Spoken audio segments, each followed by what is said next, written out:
सैयद नसीरुद्दीन चिश्ती जानशीन उत्तराधिकारी आध्यात्मिक प्रमुख सज्जादा नशीन किबला दीवान सैयद ज़ैनुल आबिदीन साहब अजमेर शरीफ दरगाह से ऑफिस ऑफ द सज्जादा नशीन के बिहाफ पे आपसे मुखातिब हूँ।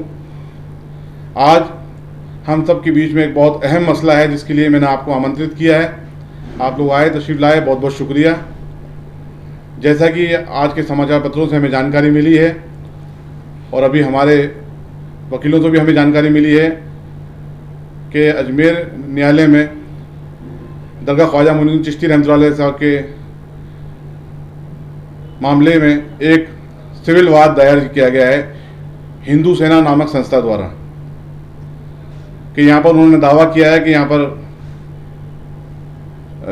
शिव मंदिर होने का दावा किया है और विभिन्न प्रकार के दावे किए गए हैं, जिसको मैं ऑफिस ऑफ सज्जादा नशीन की तरफ से सिरे से नकारता हूँ। ये एक विषैली मानसिकता है।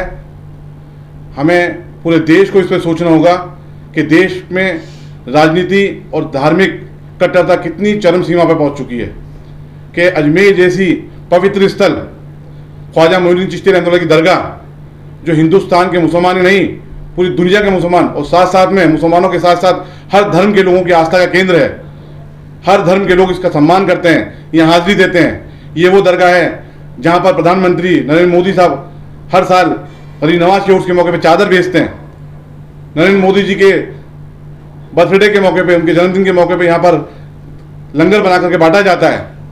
तमाम धार्मिक और राजनीतिक लोग, चाहे वो किसी भी धर्म के हों, सबकी आस्था इस दरगाह से जुड़ी हुई है। लेकिन हिंदू सेना संस्था नामक जो वाद प्रस्तुत किया गया है वो एक तरह से उनकी विषैली मानसिकता को दर्शाता है।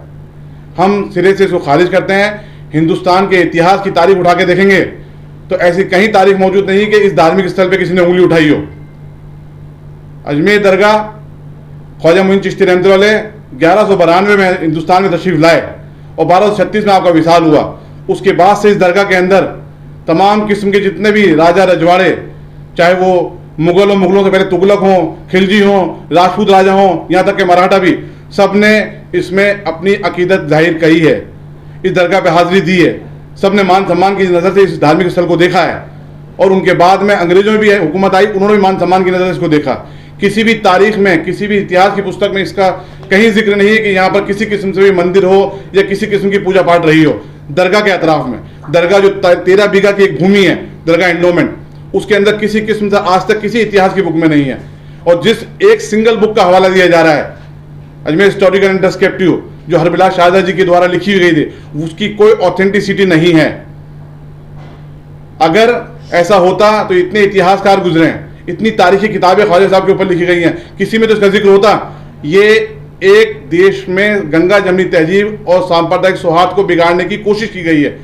मैं ऑफिस ऑफ सज्जादा नशीन किबला दीवान सैयद ज़ैनुल आबिदीन साहब की तरफ से और मैं खुद बाज़ात गरीब नवाज की औलाद की हैसियत से इसका खंडन करता हूँ, सख्त अल्फाज में इसकी मजम्मत करता हूँ और हुकूमत हिंद से मैं दरख्वास्त करता हूँ कि इसके अंदर इस तरह की जो धार्मिक संस्थाएं हैं, जो धर्म के नाम पर संस्था बना रखी है और इस तरीके से देश में धार्मिक उन्माद को पैदा करने का काम करें, इन पर इस तरह की रोक लगनी चाहिए, इनको बैन किया जाना चाहिए। हिंदुस्तान के अंदर अजमेर शरीफ की दरगाह ही ऐसी मरकज़ है जहाँ पर हर धर्म के लोग आते हैं।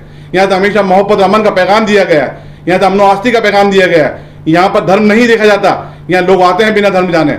यहाँ तो मोहब्बत अमन का पैगाम दिया जाता है और आज उस दरगाह पे उंगली उठाई जा रही है, बहुत ही दुर्भाग्यपूर्ण है।